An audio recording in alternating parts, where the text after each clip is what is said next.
Hello, everyone, and thank you so much for tuning in. We are on a winter break celebrating the holidays, and during this time, we are going to re-air some early episodes that you may not have ever heard. This week, I'm going to start with an episode that I did about demystifying the assessment process. Enjoy. Millions of kids struggle with learning, processing, and social emotional difficulties. These challenges interfere with their ability to reach their full potential. Dr. Karen Wilson is here to help. Her extensive background in pediatric neuropsychology and higher education have prepared her for this unique mission. Listen as she delivers content to inform, educate, and empower parents and educators. This will enable you to identify challenges that kids face and get them on the road to achieving their full potential. This is Diverse Thinking, Different Learning by Child Nexus. Hello, and welcome back to the Diverse Thinking, Different Learning podcast. This is episode number 2. So in episode number 1, I talked about what it looks like when kids struggle. And what I'd like to do is to now talk about the assessment process, because part of what I did when I talked about when kids struggle, why we should not overlook it, why we need to pay attention, I also spoke about the need and the importance of an intervention. And before you can get to intervention, you have to get an assessment. So I want to really demystify the assessment process in this episode. So again, the reason to do an assessment is when you are seeing a child struggle, when you are seeing a child not finishing homework, having trouble with getting classwork completed. For others, you may see kids who have been performing well, but then over time, their grades began to drop. And then parents and educators may be wondering what happened. And while it's not unusual for some kids to experience difficulties at school, if struggles are getting in the way of a child's social life, their academics, sports, or other activities, if difficulties are hindering their success, then it might be time to consider an evaluation, an assessment, so that you can find out what is getting in the way and determine the best course of action moving forward. Typically, that course of action might be a specific, targeted intervention, but you need to first know what you need to target. So if a child is consistently facing the same issues, it's worth looking a little bit deeper to determine the reason and what needs to be done. And although early intervention and assessment is always best, it's never too late to evaluate a child when you see a child struggling and when you see a child might be in need of some support. So what an assessment does is it helps better understand a child's experience. It helps you get to the root of the difficulties. And after that process is complete, what you typically end up with is a roadmap that outlines how to help your child navigate difficulties. Now, sometimes children are struggling in school because of an undiagnosed neurodevelopmental disorder or a medical condition. And what you want to do is to rule out or rule in whether or not that is the case for your child. And what we want to know also is how to help that child overcome struggles. And for many neurodevelopmental disorders, once we identify it, those struggles can be overcome with appropriate intervention and support. So let's jump in and learn more about the assessment process, what that looks like. And again, I'm hoping to help people better understand what that process looks like. So when individuals are coming in for an assessment for their child, parents are typically bringing their kids in, and they often want to know, well, what does that process look like?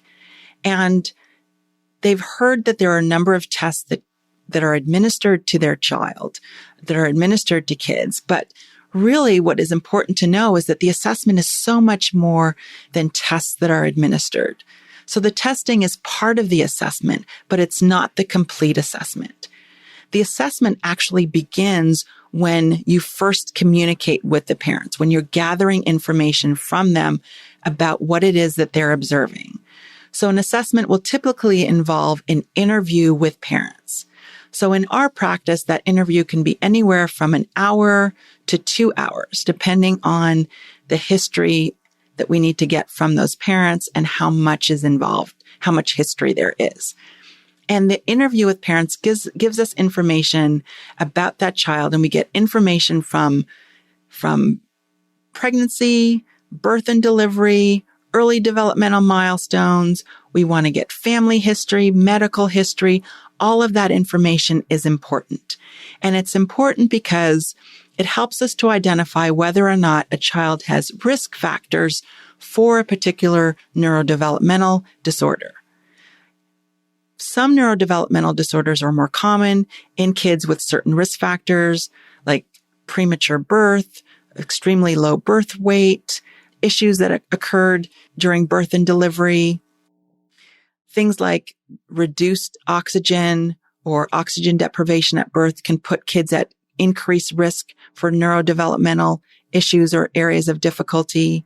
We also know that when there's a family history of neurodevelopmental struggles, those kids in those families have a greater likelihood of having those same neurodevelopmental struggles. And so all of that information is important.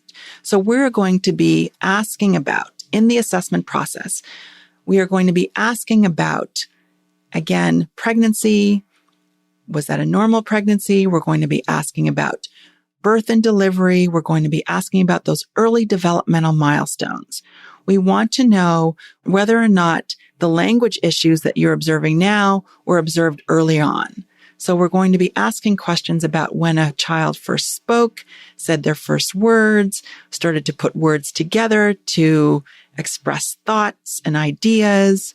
We're going to ask questions about when a child first demonstrated their ability to understand and follow instructions and directions. So we're going to be asking about all of that information because all of it is important. We're going to be asking about when a child began to walk, how toilet training went. We're going to be asking about sleep, and we're going to be asking about early feeding. All of that information together gives us information about a child's kind of developmental trajectory and helps us to identify, again, any risk factors in that child that would make them at increased risk for having struggles with learning or struggles with paying attention or struggles in their social relationships. We're also going to gather other information from other sources. A child spends a great deal of time in the classroom with a teacher if they're in a traditional classroom and not homeschooled. So we want to know what it is that those teachers are observing in the classroom. We want to know because we want to know if the struggles that parents are observing at home are similar to the struggles that a teacher might be observing in a school setting. We want to know from parents and teachers, when does the problem appear to be worse? And what helps the problem? What makes things better for that child? All of that is important information because it also helps us determine, how to support that child once we identify the source of the struggle.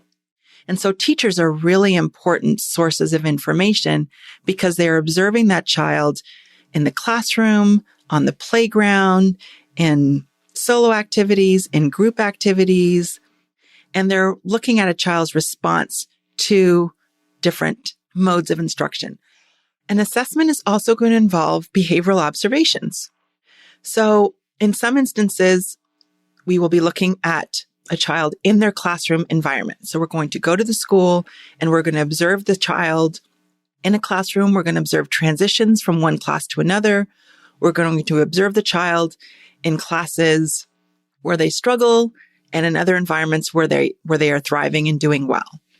And we're also going to observe that child in the testing session. So I'm going to look at when a child is performing tests and completing tasks, how are they behaving? How are they interacting with me? And those behavioral observations begin when the child first enters the office. I'm going to be looking at things like how easily does the child separate from a parent, how engaging they are, what their eye contact looks like. I'm going to look at their attitude towards the testing. For some kids, they're really excited and they can't wait to show what it is that they know. For some kids, when they face struggles or difficulty on a particular task, they persevere and they work at it and they keep going and going and going, even if it takes them a long period of time. For other kids, as soon as they see that this is going to be more challenging, they give up. They say it's too hard. I don't know how. And so all of those observations are important. So behavioral observations of a child in the testing session, at school, in their school environment. And sometimes I have parents actually videotape their child at home, and I observe those videos as well. I'm also going to ask the child about their experience. So an assessment should involve including the child and asking the child about their experience at school, at home. What is easy for you? What is hard for you? What makes things better? What are some things that you are struggling with? We want to know from the child's perspective what that looks like. And so that's important. So it's not only about getting information from parents and teachers. We want to get information from the child as well.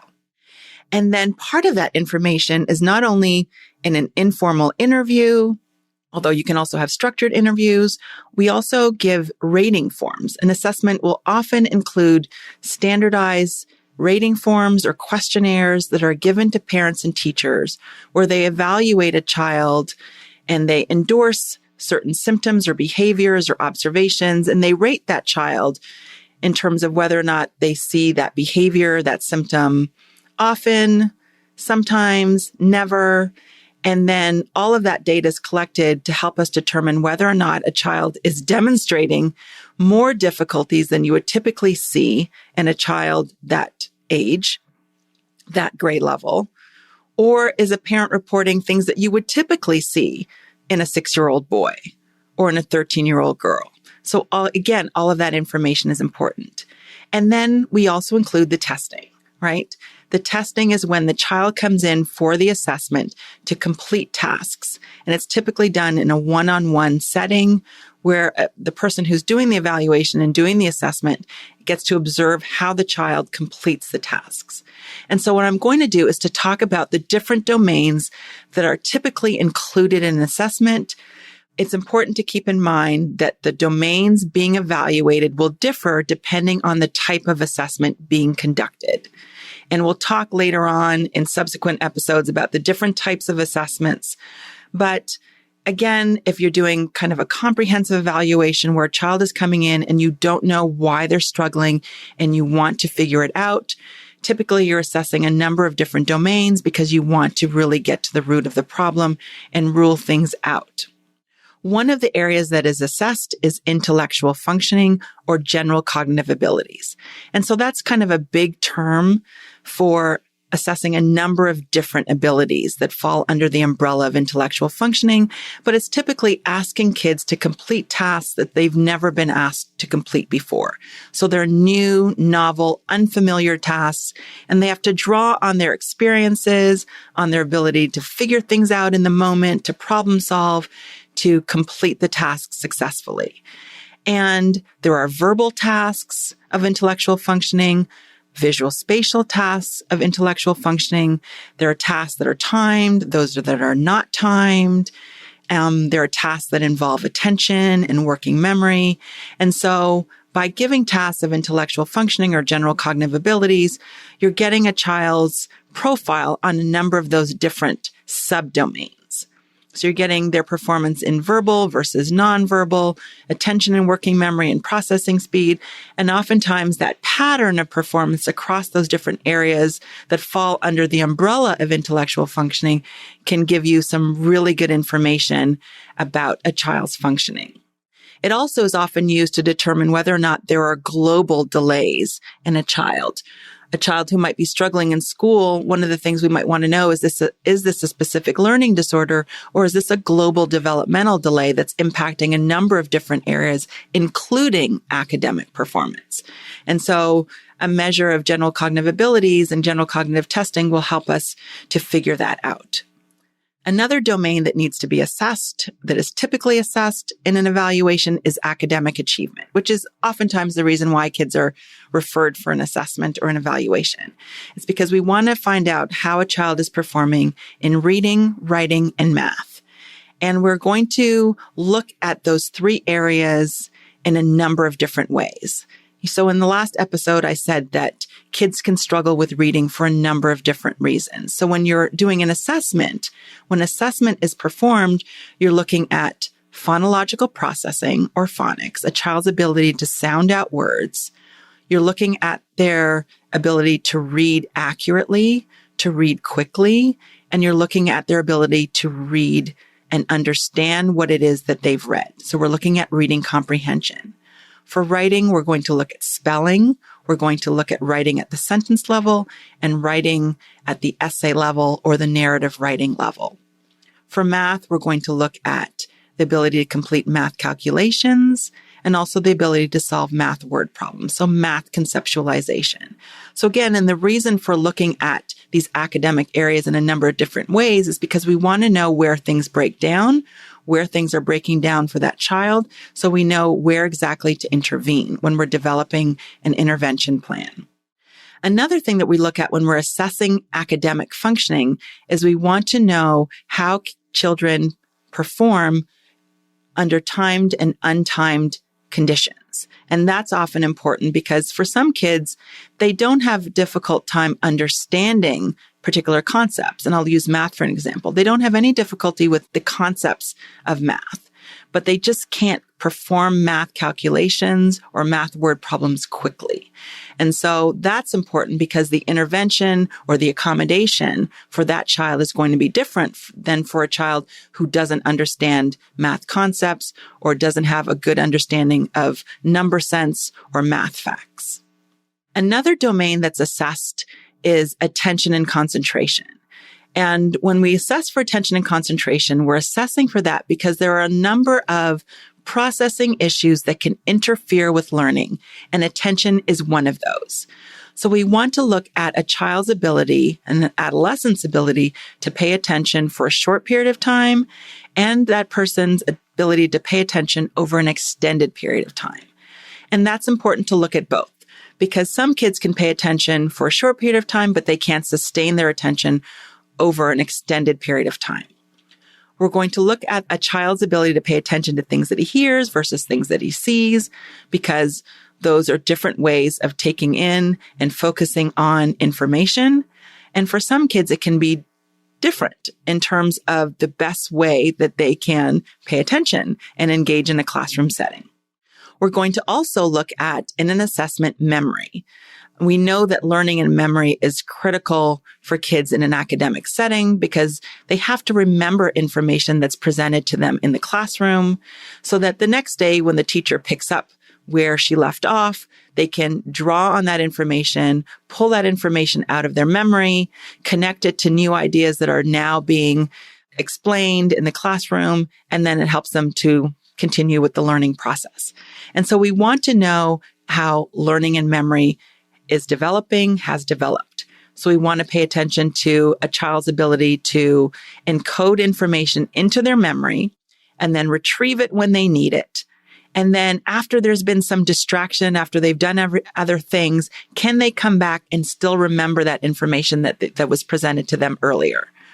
So we're going to look at memory, again, in a number of different ways. We're going to look at a child's memory for things that he sees versus things that he hears, because again, those are two different memory systems. And for some kids, those systems can develop differently, where a child may have a stronger visual memory than a verbal memory. So we want to, again, look at those things because that can inform intervention later on. And it can also explain why a child might be struggling in a classroom setting. Another process that we look at is executive functioning, and I'm going to talk about executive functioning in another episode, but it's really an umbrella term that describes a number of different things that include organization, planning, and an individual's ability to achieve and work towards accomplishing a goal. And so that is important because that's typically what kids are asked to do, what adolescents are asked to do in a classroom setting. And there might be increased demands for executive functioning as kids get older or in different academic settings, depending on what that setting looks like. So we're going to look at executive functioning and assess for that. In an assessment, language functioning is also evaluated.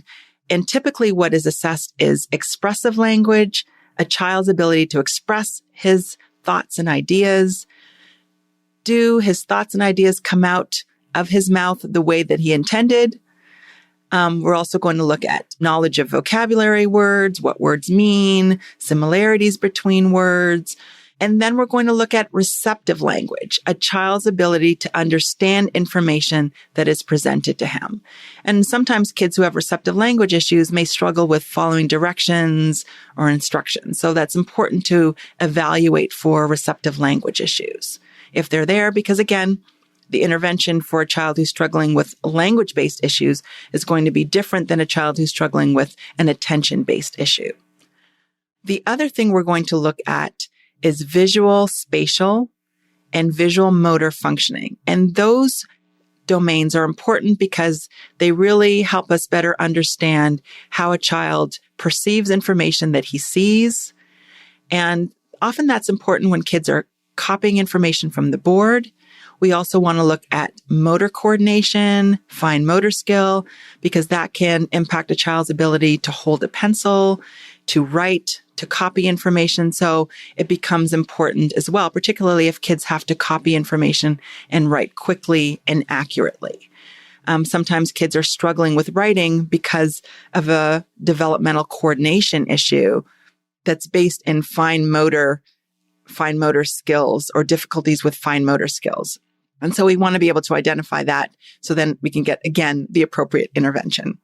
And I keep saying that because it's so important to know, to tie the assessment to the intervention, because that's the whole reason why we're doing it, right? We're doing it so we can better understand and then determine what it is that we need to do. And so the other thing we need to keep in mind is that children and adolescents are social beings. So even if they're struggling with learning and they're struggling in school, they're often having an emotional response to the struggle. And we want to be able to check in with them and to evaluate that. So we want to look at their self-concept. What are they saying about themselves? How do they feel about themselves and their experience? We also want to check for anxiety, check for depression, for sadness, because those things can be the reason kids are struggling. So kids who are depressed can have difficulties with attention, with motivation that are rooted in a depressive episode and not necessarily an attention issue. And the same could be true for anxiety, where kids might be struggling with anxiety because it might be that they are fearful of making mistakes. And this might be a child who is asked to write an essay and they have a blank sheet of paper in front of them and they have great expressive language. They have a good ability to pay attention. They've got all the thoughts and ideas in terms of what they want to write. There's nothing wrong with their fine motor abilities, so they can write once they get that paper on the pencil. But they are so fearful of saying the wrong thing, of not saying it correctly, of it not being perfect, that they sit and they stare at the blank page and they don't write anything. Or they may even run to the restroom and avoid the task altogether. So you want to be able to identify whether or not the learning difficulty or the struggles in school or with homework are tied to an anxiety issue or even an anxiety disorder. So we want to assess for those things as part of the evaluation. We're also going to look at, and this really speaks to kind of the questionnaires and the interview with parents and teachers, we're going to ask about somatic complaints. And these are things like stomach aches and headaches. We want to know how often they occur, when do they occur. We're going to look for a pattern. So a child who doesn't typically complain about headaches and stomach aches until Sunday evening or the Monday morning of a new school week, then we're going to kind of look at that, particularly if a child is also experiencing some symptoms of or showing some symptoms of anxiety. So again, we're going to take in all of this information. We're also going to look at acting out behaviors. We're going to look at frustration tolerance, rule-breaking behaviors, defiant behaviors, because sometimes they can coexist with a learning issue. And sometimes kids can be exhibiting these behaviors to cover up for a learning struggle. So they're acting out because they're having these struggles. And we want to be able to provide support in that area as well. And so again, we're going to be looking at a number of different things when you're thinking about an assessment. We're again assessing for the reason for the struggle, so that we can then determine what is needed for that child to be successful. And so again, we think about those domains of cognitive functioning. We're thinking about their social and emotional experience. We're gathering information from parents and teachers. And in that communication with parents, what you're going to gather is information also about media exposure. And we're kind of in the early stages of understanding how media use affects cognitive functioning, affects learning, affects mental health. But there is some research to suggest that it does impact sleep. And we also know that sleep is critical for mental health and learning. And so in an assessment, parents will often be asked questions about a child's media use. And some research has come out that shows that adolescents who spend more time on media screens are more likely to report depression and suicidal thoughts and behaviors. There's some research to show that, significant media exposure or media use can have a negative impact on attention and the ability to focus, and engage in executive functions. And so we want to gather that information to see, again, if there's a pattern there. And it's really important, particularly with respect to the extent to which media exposure impacts sleep, because sleep and sleep deprivation specifically can mimic issues with attention that impact learning. And so we're going to be asking questions as part of the assessment about sleep, about how much sleep a child is getting. Are they staying asleep? Is it easy for them to fall asleep? We're going to be asking questions and observing them in the classroom and looking at sleepiness, about fatigue. All of those things will help us better understand because, again, if media exposure and sleep deprivation are the causes of the attention issues, of the learning issues, then that is an easy fix. That is an easy fix. You limit the media exposure and you make sure that they have adequate sleep and they have good sleep habits. And so again, we want to gather this information because we want to figure out what it is we need to do, again, to support a child moving forward. We also want to look at exercise. Exercise is pretty important because we know that exercise is connected to positive physical outcomes, but it also has mental health benefits. And so, for example, if you're doing an assessment and a parent is reporting difficulties with or is reporting depression or anxiety, or parents are concerned about depression or anxiety, we want to know the extent to which a child is getting exercise because we can know that exercise can enhance mental health. It can improve mood. And then also there's some research to show that it stimulates brain growth and boosts cognitive performance. So we are also looking at that as another way of supporting a child and their better functioning at school and at home. So again, when we're doing an assessment, the goal is to identify the reason why a child is struggling. We're going to also, in that process of an assessment, identify the strengths. And I can't emphasize enough how important it is to identify the child's strengths and not just their weaknesses, because you want to have a strength-based approach to intervention. You want that child to know what his or her strengths are and be able to use those strengths to compensate for areas of weakness.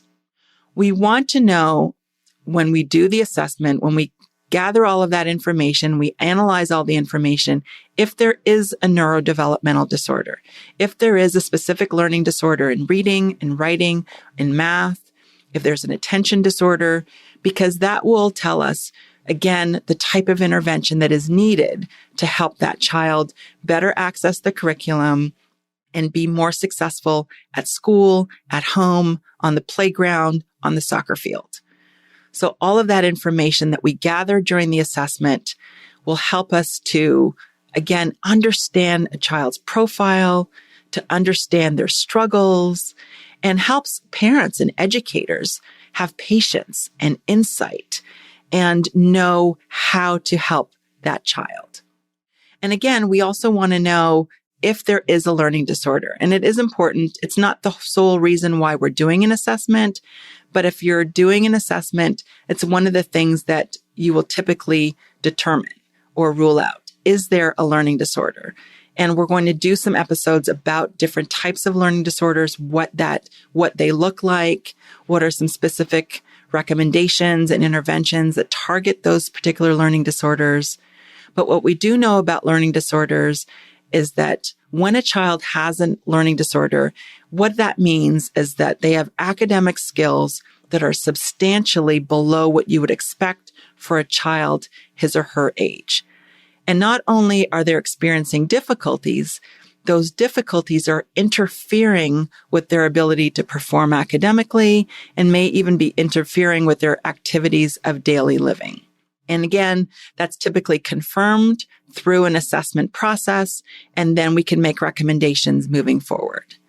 So again, some key takeaways is that an assessment is important if a child is suspected of having a learning or a processing issue that's impacting their ability to function at home, at school, again, on the playground, with peers. And the other thing to keep in mind is that an assessment is only the first step. It's the first step in determining the reason for the struggle. But once we have that information, we can then implement effective treatment programs, interventions, strategies, accommodations at school, modifications at school, and we can put things in place that take into consideration a child's strengths and helps that child, again, use those strengths to compensate for areas of difficulty. So what an assessment does is it helps to better understand why a child is struggling. It helps to get to the root of the difficulties, helps you to understand a child's experience.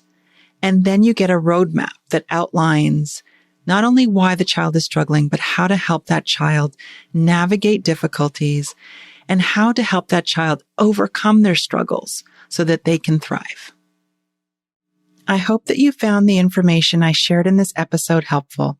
I feel very strongly that if we put in place certain practices, more children with undetected learning disabilities would be identified early and receive appropriate treatment, including preventative treatment. There's a lot of work that needs to be done to educate pediatricians, teachers, and parents about the different learning challenges that students face and how to address them. But that's why I started this podcast. So stay tuned. We will continue the conversation about assessment next week with my guest, pediatric neuropsychologist, Dr. Vindia Fernandez. See you next week. Thanks for listening to Diverse Thinking, Different Learning by Child Nexus. For more resources, visit us online at childnexus.com.